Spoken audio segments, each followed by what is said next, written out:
Bonjour, bonjour, bien-aimés dans le Seigneur Yeshua, notre Seigneur Jésus-Christ, le Roi. Bien le bonjour à tous, j'espère que vous allez bien là où cet audio vous trouve, au nom de Yeshua. J'aimerais juste nous inviter à la prière.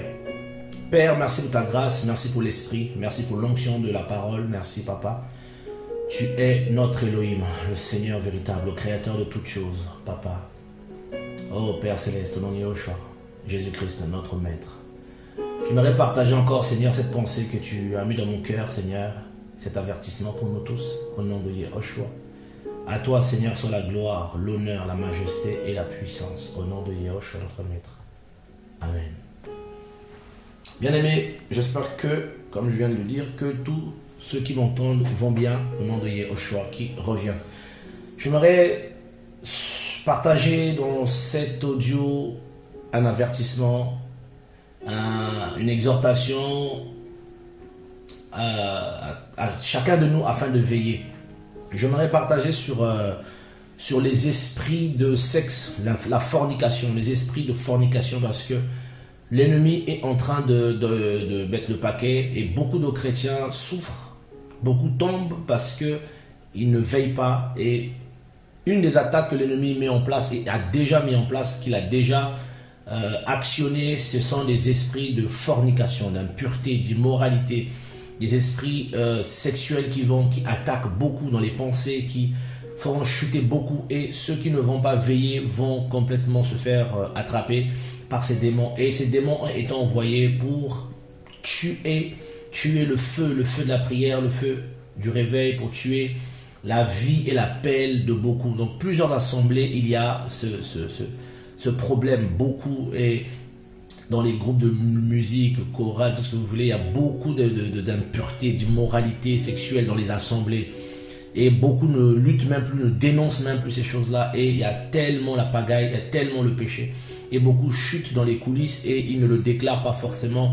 Beaucoup sont atteints dans leur cœur, dans les pensées, par la masturbation, la convoitise, l'adultère, beaucoup de ces choses agit, et l'ennemi va envoyer ses esprits, et il les envoie déjà, et ça va être terrible. Dans les jours qui vont venir, il y aura beaucoup de chutes, que le Seigneur nous garde, et il y aura beaucoup de ça en fait. Il y aura des couples qui seront brisés, beaucoup de personnes qui prêchent l'évangile seront attrapées dans des choses bizarres, et beaucoup de personnes tombent dans des péchés sexuels et ne le confessent pas forcément, et leur vie de prière est impactée, leur vie de sanctification, leur communion avec le Seigneur est impactée, et d'autres retournent dans le monde et d'autres se battent avec ça. Et j'ai hésité de partager cette parole depuis, voilà, et puis je n'ai eu que des confirmations avec certaines personnes que je connais qui sont tombées dans ce péché, et qui, certains ne l'ont pas forcément confessé, dévoilé, mais c'est par le Saint-Esprit, par les paroles de connaissance, que tu t'aperçois que voilà, telle personne est dans tel péché. Et le Seigneur veut aussi restaurer son peuple, mais il veut aussi avertir. L'un des combats majeurs dans ce temps-ci, avant le retour du Seigneur, sera cet esprit d'impureté, de sexe. Il y aura beaucoup de sexe, il y aura beaucoup d'adultère, et beaucoup de chrétiens, beaucoup de prédicateurs, beaucoup de chantres, beaucoup de personnes qui prient mais qui n'ont pas une relation avec le Seigneur, qui ont abandonné la présence du Seigneur, qui ont négligé la vie de prière, seront matraqués. D'autres ont déjà chuté, chutent déjà, et d'autres ne le confessent pas. D'autres sont même draguent déjà même des femmes sur les réseaux sociaux, dans les endroits où ils se retrouvent. D'autres ont déjà des rapports sexuels avec des femmes et ne l'avouent pas forcément même à leur conjoint, et d'autres avec des hommes, et il y a beaucoup de dégâts, et le Seigneur pleure parce qu'il voit ça. Et c'est une attaque que l'assemblée va subir, que beaucoup de chrétiens vont subir, et beaucoup y succombent, beaucoup y résistent, mais beaucoup vont succomber. C'est des choses qui vont arriver. Voilà, c'est des choses qui vont arriver. Ça sera comme un tamis, comme un nettoyage, parce que beaucoup ont abandonné la présence du Seigneur. Donc les esprits de sexe, d'immoralité vont opérer, voilà, par la séduction, par la sirène des eaux, par les pensées impures, par beaucoup de choses. Et par la grâce du Seigneur, on va essayer de voir, selon que l'Esprit va nous conduire, comment ces choses se manifestent et pourquoi ces choses se manifestent aussi et pourquoi aussi beaucoup se retrouvent dedans. Au nom de Yeshua, nous allons pouvoir partager. Mais sans aller plus loin, je prends un passage pour expliquer d'abord un point sur Galates 5, le verset 17. On va d'abord parler de la fornication, avant de parler de l'esprit de fornication, toutes ces choses-là. La fornication n'est pas d'abord la panache d'un démon, ou c'est pas quand on tombe dans des péchés sexuels, on a souvent tendance tout de suite à accuser d'abord les démons, en disant oui mais j'ai été attaqué par l'esprit de sirène, l'esprit des eaux, l'esprit de sexe, l'esprit de ceci, l'esprit de cela, et on va souvent jeter la faute aux démons, et voilà pourquoi beaucoup ne sont pas restaurés par le Seigneur, parce qu'ils ne sont pas sincères envers eux-mêmes et envers le Seigneur. Il n'y a pas de sincérité. Ils ne savent pas eux-mêmes prendre en compte leur propre négligence, leur propre faiblesse, leur propre appétit au mal. Voilà pourquoi ils ne sont pas restaurés. Voilà pourquoi ils tournent en rond. Voilà pourquoi ils pleurent. Et voilà pourquoi ils rechutent toujours dedans. Parce que vous allez voir qu'il y a des personnes, esprit de sexe, on va prier délivrance, mais ils retournent toujours dedans. C'est pas parce qu'ils ont forcément ce démon qui les fatigue, parce que c'est eux-mêmes leur propre problème. Voilà, Galates 5, 17. Merci. Car la chair désire le contraire de l'esprit et l'esprit le contraire de la chair. Et ces choses sont opposées l'une à l'autre, afin que vous ne pratiquiez pas les choses que vous voudriez. Or, si vous êtes conduit par l'esprit, vous n'êtes plus sous la Torah ou la loi, mais les œuvres de la chair sont évidentes. Les œuvres, verset 19, mais les œuvres de la chair sont évidentes. Ce sont l'adultère, la relation sexuelle illicite, l'impureté, la luxure sans bride. Rien que le verset 19, on va s'arrêter là sans parler de l'idolâtrie, la sorcellerie, toutes ces choses-là, qui, ici, Paulos dit que ce sont d'abord les œuvres de la chair.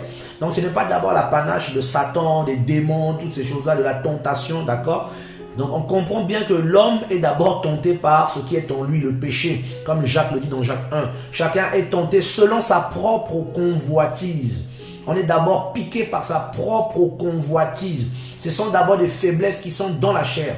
Donc beaucoup tombent parce qu'ils négligent les faiblesses qui sont les leurs. Ils négligent leurs propres appétits.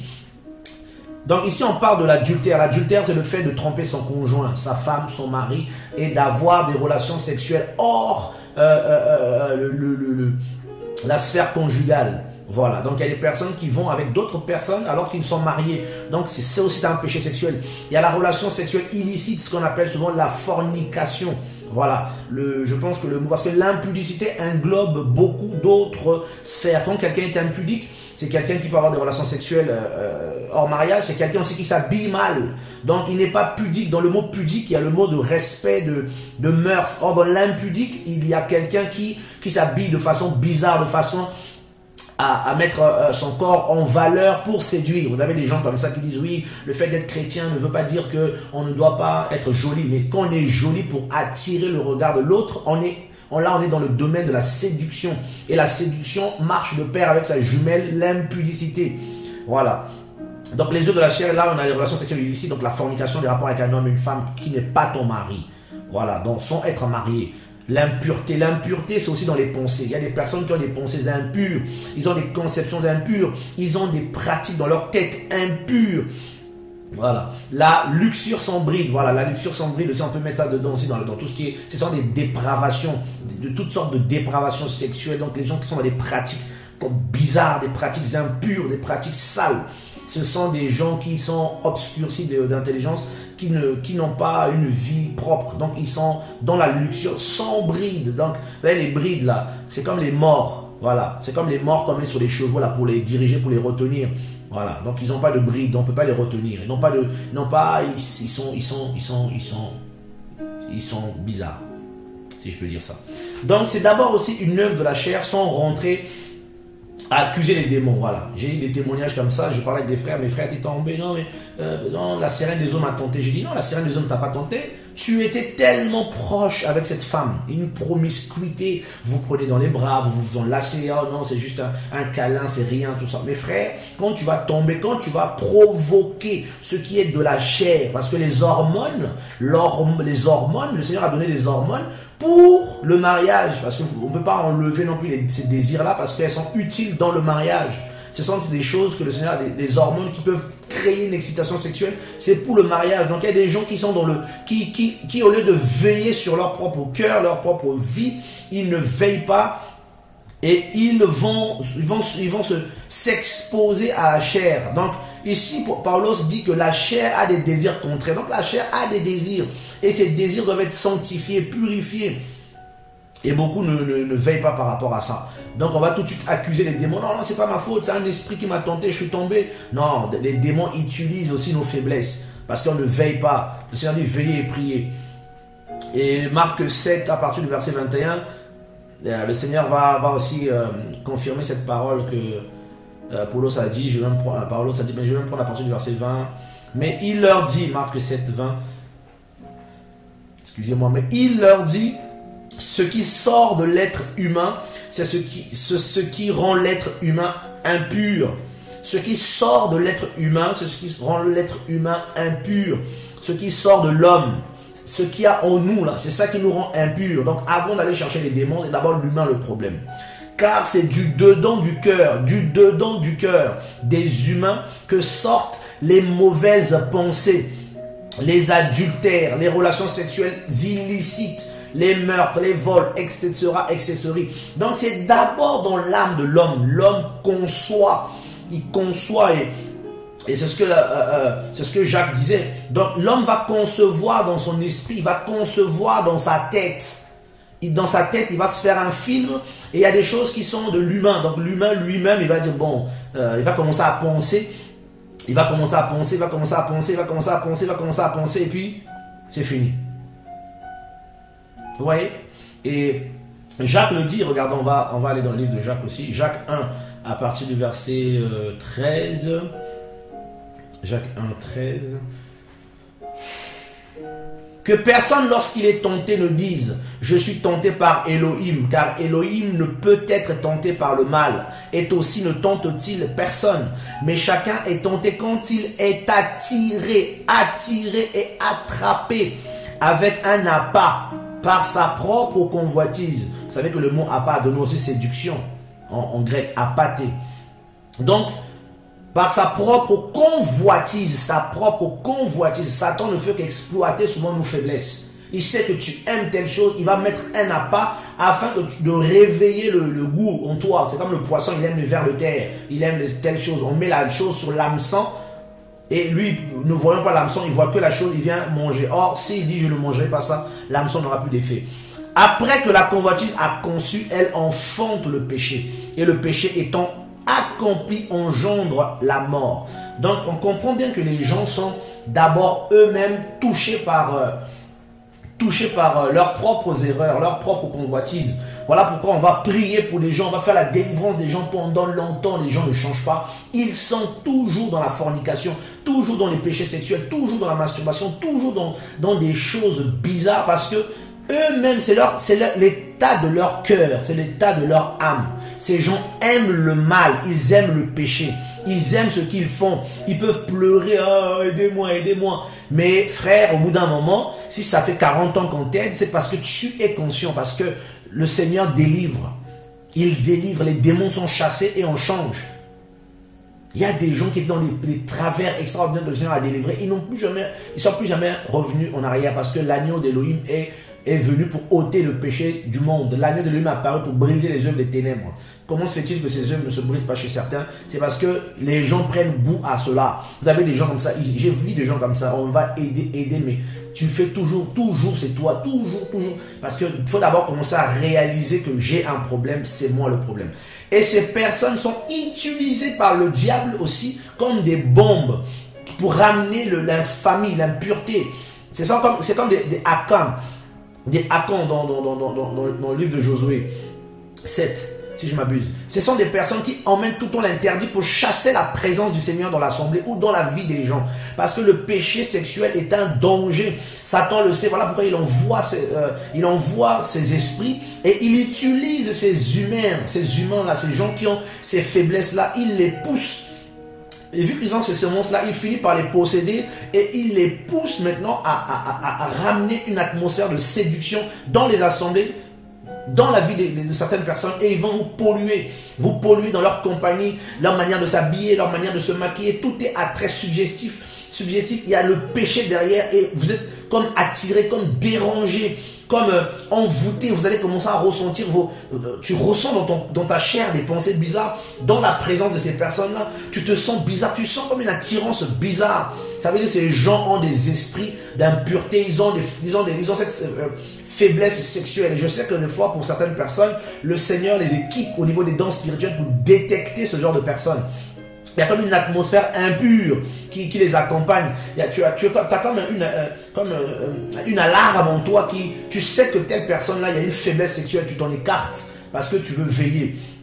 Et ça fait des dégâts, cet esprit, ça détruit. C'est un esprit qui détruit, qui brise la vie, la communion avec le Seigneur. Et c'est un esprit qui va t'empêcher de prier parce que le péché sexuel brise la communion avec le Seigneur, ça brise la vie de prière parce que ça alourdit. Ton esprit est pollué par toutes ces choses et tu es comme alourdi. Regardez, je vais prendre un passage qui m'a toujours interpellé dans Osée, Oshéa 5. Voilà, dans Osée 5, vous allez voir, c'est quand même étonnant. Voilà, je vais prendre le parti du verset 1er pour faire un peu le tour. Écoutez ceci, prêtres, maison d'Israël, sois attentive. Maison du roi, prêtez l'oreille, car c'est à vous que s'adresse le jugement, parce que vous avez été un piège à Mitzpah, un filet tendu sur le Tabor. Ils tuent et se révoltent profondément, mais je serai pour eux tous un châtiment. Je sais qui est Ephraïm et Israël ne m'est pas caché. En effet, maintenant, Ephraïm, tu t'es prostitué et Israël s'est rendu impur. Verset 4. Leurs mauvaises habitudes ne leur permettront pas de revenir à leur Elohim parce que l'esprit de fornication est au milieu d'eux et ils ne connaissent pas Yahweh. Vous voyez? Donc, quand il y a l'esprit de fornication dans un endroit, les gens ont du mal à revenir de leur péché parce que c'est un esprit qui emmène la fatigue spirituelle, qui emmène le péché parce que les gens ne connaissent pas Yahweh. Ils ne connaissent pas Yahweh. Donc les gens tombent. Et j'ai connu des assemblées comme ça où c'est toute l'assemblée qui est dans le péché sexuel. Toute l'assemblée. Et on a beau interpeller les gens, c'est pas leur problème. D'autres, ils n'arrivent pas à sortir de là. Ils sont comme happés dans ce gouffre. Ils pratiquent le mal. C'est la folie. C'est un esprit que beaucoup négligent, que beaucoup ne calculent pas. Et c'est un esprit très subtil qui agit dans la pensée. L'esprit de fornication agit dans la pensée, il affecte l'habitude des gens. Leur manière d'être. Vous avez des sirènes qui viennent, souvent les plus dangereux là, c'est pas les sirènes bizarres, c'est pas celles qui viennent avec des mini-jupes, des rouges à lèvres, c'est souvent celles qui s'habillent en sœur en Christ, en sœur en Machia, les gens qui ont les longues robes, mais derrière il y a des esprits impurs, des esprits de sexe. Lorsque leur rôle c'est te fréquenter petit à petit, se faire passer comme des chrétiennes, et petit à petit tu vas t'habituer petit à petit, et ça rentre dans les assemblées, ça rentre dans les services comme ça, et à la fin ça va détruire parce que ça a des faiblesses sexuelles et c'est comme des bombes. Et il y a des hommes comme ça aussi, ça vient, c'est complètement miné, et petit à petit ça va tuer le feu d'une sœur qui craint le Seigneur, ça va créer les sentiments, ça va créer l'amitié, et ça va détruire. Ça va détruire. Et, oh mais qu'est-ce qui se passe? Non mais je suis tombé. Tu vas rencontrer un homme de la rue qui a un esprit puissant de sexe. Et j'ai vu des choses dans ma vie qui m'ont étonné. Des choses qui m'ont choqué. Des esprits de sexe, de sirènes. Des gens qui disaient prier mais qui te font des choses. Tu te dis mais chaque fois il fallait fuir, il fallait courir, il fallait éviter parce que le but c'était de détruire. Le but c'était de te souiller. Le but c'est de prendre ce que le Seigneur t'a donné. C'est quelque chose de terrible. Et c'est ce qui est en train de se passer, c'est ce qui va se passer dans notre génération. C'est ce qui se passe déjà. Et beaucoup de personnes sont happées là-dedans et ils n'arrivent pas à s'en sortir. C'est la cacophonie qu'il y avait à l'époque de Lot, de Noé, on sait tous. Regardez, je vais prendre notre passage. Qu'est-ce que le Seigneur dira dans le livre de Lucas. Voilà, Lucas, je crois que c'est 18. Lucas 18. Lucas 17, excusez-moi. À partir du verset 28. Voilà.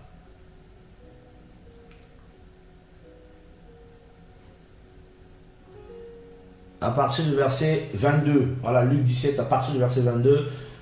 Les disciples vont vouloir savoir quand est-ce que le Seigneur va revenir, tout ça. Et il dit. Mais il dit aux disciples, des jours viendront où vous désirerez voir un des jours du Fils d'humain, mais vous ne le verrez pas. Et on vous dira, voici il est ici, voici il est là, n'y allez pas et ne suivez pas. Car comme l'éclair brille resplendissant d'une région sous le ciel à une autre région sous le ciel, ainsi sera le Fils d'humain en son jour. Mais il faut premièrement qu'il souffre beaucoup et qu'il soit rejeté par cette génération. Et comme il arriva, verset 26, et comme il arriva au jour de Noach, il en sera aussi de même au jour du Fils d'humain. Il mangeait, buvait, se mariait, donnait en mariage jusqu'au jour où Noach entra dans l'arche. Alors le déluge vint et les fit tous périr. De même aussi, comme il arriva au jour de Lot, il mangeait, il buvait, il achetait, il vendait, il plantait et bâtissait. Le jour où Lot sortit de Sodome, une pluie de feu et de soufre tomba du ciel et les fit tous périr. Le Seigneur dit avant son retour, avant que le jour du Fils d'humain ou du Fils de l'homme, le jour où le Seigneur viendra, il faut que ces deux événements, ces deux époques soient d'abord effectives. Il faut que ces deux époques soient effectives. Donc l'époque de Noé, Noach, et l'époque de Lot. Mais l'époque de Noé a été caractérisée par quelque chose de particulier dans Genèse, le chapitre 6. C'est la souillure au niveau du sexe qui a mélangé même l'espèce humaine, la semence. Parce que les fils d'Élohim, les anges, sont descendus parmi les bénis, les filles des hommes. Et ils ont eu avec elles des rapports sexuels. Et ils ont mis en place une génération de Néphilim, les tombés du ciel. Et on sait tous ce que ça a donné. La terre a été corrompue. Donc cet acte de sexe a emmené la corruption. La corruption. Depuis que Adam est tombé avec Chava, depuis que Chava et Adam sont tombés dans le péché, le sexe a été dénaturé. Ce n'est pas pour rien qu'ils ont dit nous sommes nus. Parce que dès lors, l'image même du sexe a été brisée. Parce que l'homme et la femme, c'est dans le mariage. Donc, c'est devenu quelque chose de bizarre. L'ennemi a détraqué l'humain et le péché est entré. Et la perversion est rentrée dans l'humanité. Et dans Genèse 6, ces choses se sont concrétisées fortement et le Seigneur a brisé la création de l'époque et il a choisi Noach. Et plus tard, Lot arrive. L'époque de Lot, c'est l'époque de Sodome et de Gomorrhe. C'est l'époque du péché où les Gomorriens étaient des impies hors pair. Et ils voulaient même aller sexuellement avec les anges. Et le Seigneur dit, ces deux époques doivent revenir. Et frères et sœurs, regardez l'état de nos assemblées, dans le monde entier. Regardez l'état des églises, regardez l'état de chrétiens. C'est le choc total, c'est le péché total, c'est le sexe total. C'est les gens même qui sont devant, qui prêchent, qui chantent. Il y a le péché, mais c'est terrible, le sexe. Comment les gens viennent s'habiller, on peut plus. C'est comme dans le monde, c'est l'esprit de fornication. C'est cet esprit-là qui fait que lorsque tu peux reprendre quelqu'un, regarde comment tu t'habilles, il va dire non, laisse-moi, pourquoi tu me juges, on est libre, on doit se maquiller comme on veut. C'est l'esprit de fornication qu'il y a dans leur cœur, dans leur pensée. Et ces gens ramènent la souillure, ramènent la convoitise, ramènent le péché. Ramènent le péché. Et dans Osée tout à l'heure, on l'a vu, les enfants d'Israël, à cause de l'esprit de fornication qui est au milieu d'eux, ils étaient incapables de revenir à Elohim. Ils étaient comme foudroyés. L'adultère était devenu... Aujourd'hui, l'adultère, c'est rien. C'est, oh Seigneur, c'est... Des fois, je ne sais même pas, des choses qui irritent ton esprit. Tu dis, mais dans quelle génération nous sommes? Des gens, les païens sont complètement endiablés, complètement envoûtés. Les habillements sont de plus en plus suggestifs. Donc c'est bizarre. Je me dis, mais Seigneur, mais c'est l'enfer que nous vivons sur terre. Et tu veux des fois te réunir avec quelques chrétiens et tu retrouves encore ces comportements dans l'assemblée. Tu dis mais c'est pas possible. Mais nous sommes pollués. Vous allez voir des gens qui sont des véritables sirènes dans le monde. Vous retrouvez leur look dans l'assemblée. Vous retrouvez des femmes, des hommes qui se comportent, qui s'habillent comme des stars du monde avec un esprit bizarre, des habillements bizarres. Mais qu'est-ce que vous rapportez comme ça dans la présence des enfants d'Élohim? Le péché. Le péché, l'esprit de fornication.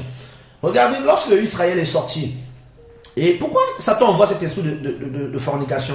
Vous allez peut-être me dire, mes frères, pourquoi il prêche de ça, pourquoi il parle comme ça, mes amis, mais vous vous rendez pas compte le niveau à laquelle Satan opère, le niveau à laquelle les chrétiens sont séduits. Rappelons-nous de l'histoire d'Israël, quand Israël est sorti de l'Égypte, qu'est-ce qui s'est passé? On a convoqué Balaam pour que Balaam détruise Israël par ses enchantements parce qu'il était craint. Mais qu'est-ce que le Seigneur a dit? Non, tu ne maudiras pas Israël.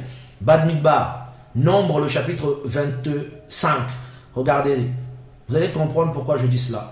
Et on joue avec ça. Et les gens sont possédés. Beaucoup de chrétiens qui avaient le feu, qui avaient la grâce, qui avaient l'onction, petit à petit, ils ont été engloutis dans ces esprits. Et ils sont tombés.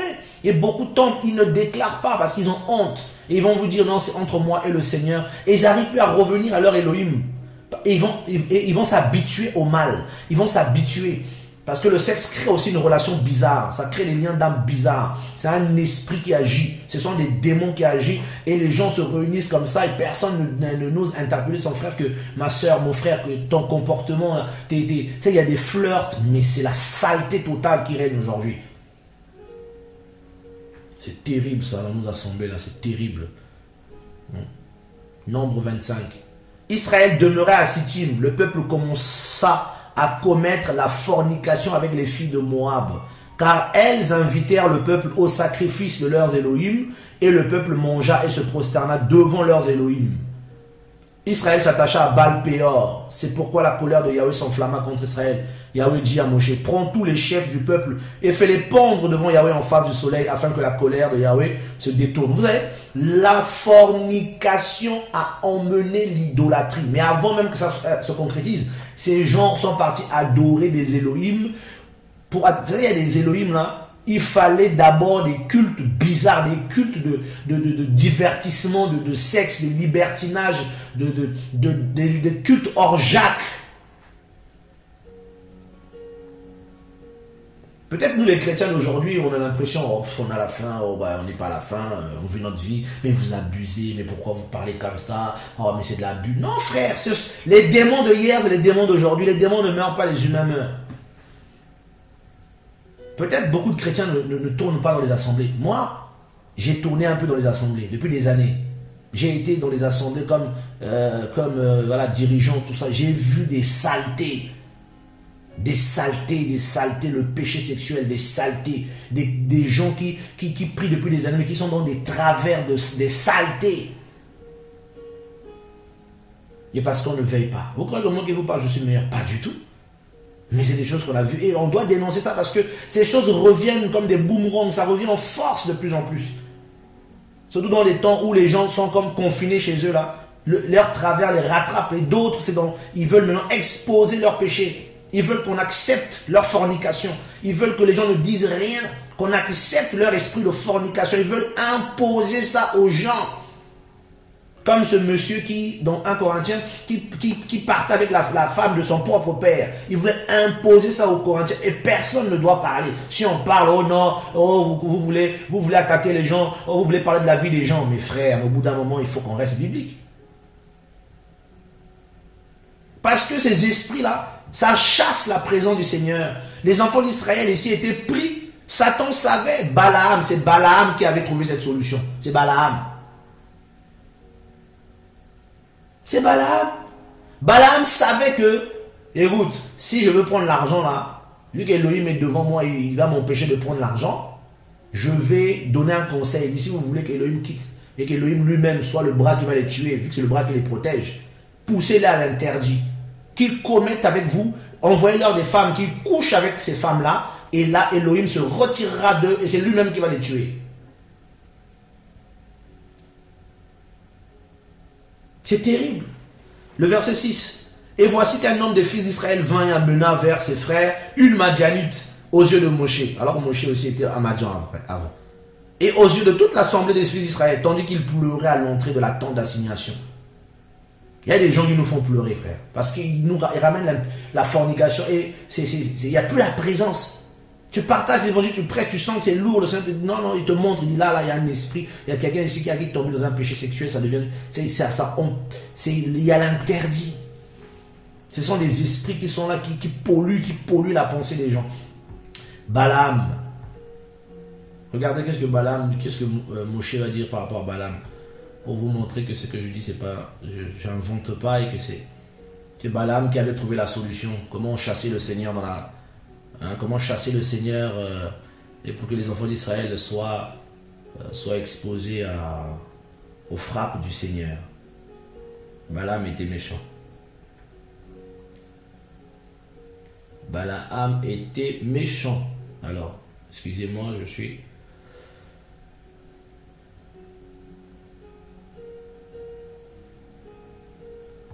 Ok, donc c'est dans le nombre... Ouais. Toujours Bad Bilbar, 31. Nombre 31, le verset 16. Oh Seigneur, merci pour ton esprit, merci pour ta grâce, mon Père. Voilà. Là, les enfants d'Israël vont là en guerre contre Madian. Et au lieu de tuer tout le monde, eux, ils vont ramener encore les femmes. C'est terrible. Verset 15. Vous pourrez lire même au premier pour comprendre un peu le contexte. Moshe leur dit, avez-vous laissé vivre toutes les femelles? Voici, ce sont elles qui, sur la parole de Balaam, sont venues pour les fils d'Israël. Sont venues pour... Aïe, aïe, aïe, aïe. Balaam a dit, envoyez les filles, envoyez les femmes. Envoyez-leur les femmes. C'est comme Satan, il envoie des sirènes, il envoie des femmes. Ça n'a pas changé. La séduction, il a dit, envoyez. Donc, nous sommes devenus tellement naïfs et des chrétiens tombent. Et des fois, le Seigneur t'ouvre les yeux et je bénis le Seigneur parce que tu vois, tu sais que telle personne est venue pour faire tomber les gens. Telle personne a un esprit d'impureté. Telle personne est missionnée pour faire tomber les gens dans le sexe. Tu vois, des fois, tu préviens les frères là, faites attention, ma soeur là, faites attention. Et des fois, il y en a qui tombent quand même. L'esprit de sexe, ça va t'attraper, communication, relation, et puis conclusion, et puis pouf, c'est fini. Voici, ce sont elles qui, sur la parole de Balaam, sont venues. Elles sont venues pour les fils d'Israël. Elles sont devenues pour les fils d'Israël une cause de transgression contre Yahweh dans l'affaire de Péor. Et il y eut une plaie sur l'assemblée. Maintenant, tu es tout mâle parmi les petits, tu es toute femme qui a connu un homme et en s'étendant sera mâle pour une relation sexuelle. C'est Balaam qui avait envoyé ces gens-là. Et Israël a souffert de ça. Les gens ont été brisés par rapport à ça. Donc, souvent on va tomber dans ce piège-là et ça devient difficile de revenir, de se repentir et on commence à lutter au Seigneur. Parce que dès le début, on ne veille pas, on ne fait pas attention. On ne laisse pas le Seigneur nous tuer la chair. On ne se discipline pas par rapport à ce que nous regardons. Qu'est-ce que tu regardes? Qu'est-ce que tu entends? Satan sait que les yeux, là, c'est important. Il va ouvrir les yeux, il va te faire voir les choses. Il sait que les oreilles, c'est important. Il va te faire entendre les choses. L'esprit agit par les oreilles, par l'esprit impur, les démons. Ils vont te montrer les choses. Ils vont même agresser nos pensées. Donc, l'humain doit comprendre qu'il faut laisser le Seigneur nous tuer. Je vais lire un autre passage, ou quelques passages du moins, qui parlent de quelque chose là d'important. Colossiens 3, le verset 5. Faites donc mourir vos membres qui sont sur la terre, la relation sexuelle illicite, l'impureté, la convoitise, le mauvais désir et la cupidité qui est une idolâtrie. C'est à cause de ces choses que la colère d'Élohim vient sur les fils de l'obstination parmi lesquels vous marchiez autrefois. Vous comprenez que ces choses-là attirent la colère du Seigneur comme elle a attiré la colère du Seigneur dans le passé avec les enfants d'Israël. Ça a attiré la colère du Seigneur. Donc si quelqu'un ne comprend pas ça, parce que des fois j'ai rencontré des chrétiens, il y en a même qui m'ont dit, mais non frère, je suis comme David, je peux tomber, 7 fois le juste tombera, 7 fois il sera relevé. Mais vous avez cru que le Seigneur c'était votre oncle, votre cousin, vous avez cru que le ciel était bradé, mais frère, on est en danger, nous sommes en danger. Comment une telle légèreté? Et j'ai vu des chrétiens me parler comme ça, pour justifier leur faiblesse, leur appétit pour le péché. Au lieu de le laisser mourir, de laisser que le Seigneur les brise. Ils ne veulent pas. Les Corinthiens étaient dans le sexe, dans le péché, et ils ne voulaient pas laisser le Seigneur les travailler. Paul dira aux Éphésiens, dans Éphésiens 5, à partir du verset 3, mais que la relation sexuelle illicite, l'impureté sous toutes ses formes, où la cupidité ne soit même pas nommée parmi vous, comme il convient à des saints. Car, le verset 5, vous savez ceci, qu'aucun fornicateur, ni impur, ni cupide, qui est un idolâtre, n'a d'héritage dans le royaume du Mashiach et Elohim. Aucun. Aucun.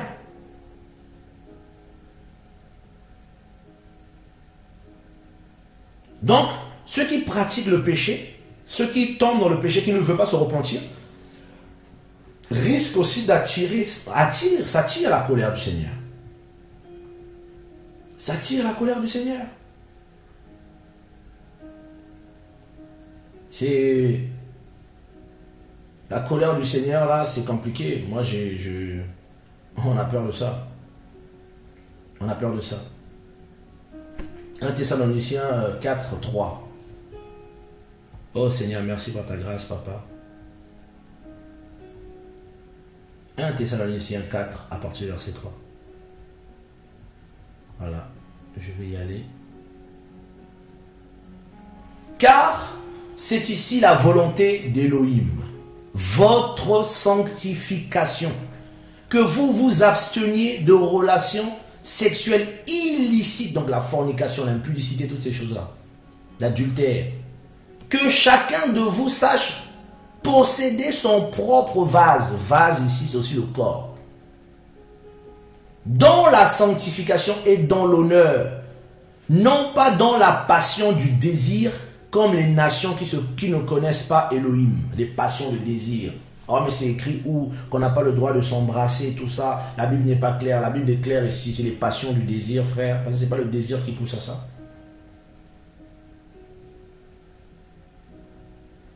Chacun doit posséder son vase, mon corps là, je dois le posséder, je dois le sanctifier.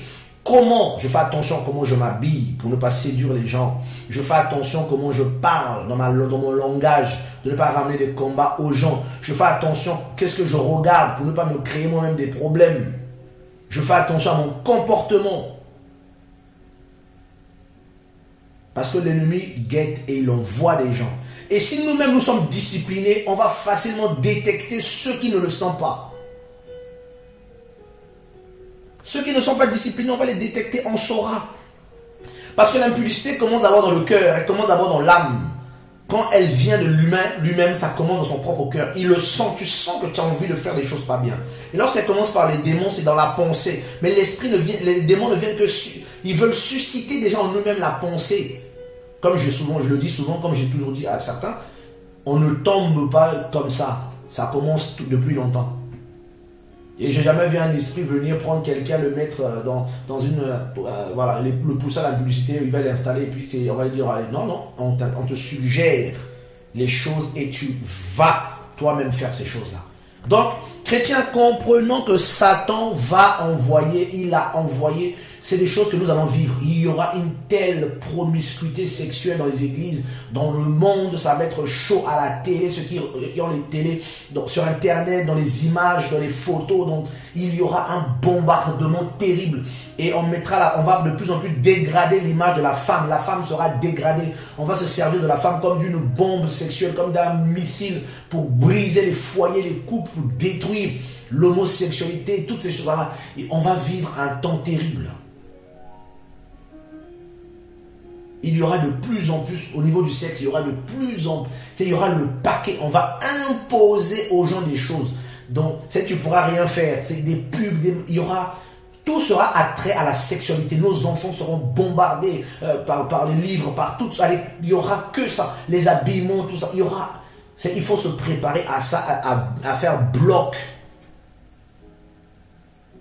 Parce que sur le niveau sexuel, l'ennemi va l'utiliser, mais puissance 1, il va l'utiliser, et les chrétiens vont être submergés par des images impures et sales. Maintenant, c'est la prière, la discipline qui va nous sauver. Parce que si on manque de discipline, frère, on va y passer. On va y passer. On va y passer. Sortant du péché, sortant de la masturbation, sortant des rapports sexuels illicites, sortant de toutes sortes de péchés, sortant au nom de Yehoshua le Mashiach, sortant du péché, sortant de l'influence des démons, sortant de la séduction, sortant des paroles légères, sortant de la légèreté, sortant de toutes ces choses-là au nom du Seigneur. Repentons-nous, confessons nos péchés. Confessons nos péchés, parce que ces esprits-là, ça atteint beaucoup dans les coulisses. Beaucoup regardent des images impures sur YouTube, sur les trucs. Ils regardent, ils n'arrivent même plus à gérer leurs yeux, les yeux. Ils tombent toujours sur des parties bizarres. Tout le temps, c'est devenu, il y a une pollution au niveau de leur esprit. Et cette pollution va donner naissance à des actions contraires à l'esprit d'Élohim, notre Père. Sortons de là, prions, jeûnons, crions au Seigneur, soyons violents dans l'esprit. C'est une attaque qui vient, c'est comme une vague amère, une vague impure, comme des eaux boueuses, sales, que l'ennemi a lâchées dans les nations. Mes amis, ça va venir, il y aura les oppressions bizarres, des attaques bizarres, des désirs bizarres, et beaucoup vont céder. Toi, ne cède pas, toi qui m'entends, ne cédons pas par la grâce du Seigneur, au nom de Yehoshua, ne cédons pas. Beaucoup de prédicateurs vont subir cette pression. Ceux qui sont marqués du sceau du Seigneur, ceux qui sont marqués par la marque d'Élohim sur leur front, ceux qui ont le taf vont être agressés parce qu'il faut ravir l'étoile qu'il y a sur eux. Il faut ravir. Des couples seront combattus. L'ennemi va envoyer des sirènes pour ramener la division dans les couples, pour briser les foyers. Il y aura des dégâts, des scandales. Oui, l'ennemi a décidé de faire ça. Mais le Seigneur est fidèle. Mes amis, soyez encouragés. Voilà, je voulais nous avertir tous, nous tous, moi le premier, parce que on ressent ces choses-là et on voit aussi ces choses-là dans la vie de beaucoup de chrétiens et qui en pleurent, qui n'ont pas veillé, qui n'ont pas fait attention, à leur faiblesse personnelle et qui n'ont pas aussi veillé à l'ennemi qui est en embuscade. Voilà. Personnellement, je sais de quoi je vous parle et j'ai été victime de ces attaques-là depuis des années. Et on a fini par... Le Seigneur m'a toujours gardé, c'est vrai. On a pu faire des erreurs aussi il y a un temps, mais le Seigneur nous a toujours gardés. Maintenant qu'on a grandi, on a compris un tout petit peu comment l'ennemi opère. Donc on veut aussi dénoncer ça. Parce que beaucoup sont aussi dans le péché et ne veulent pas se repentir.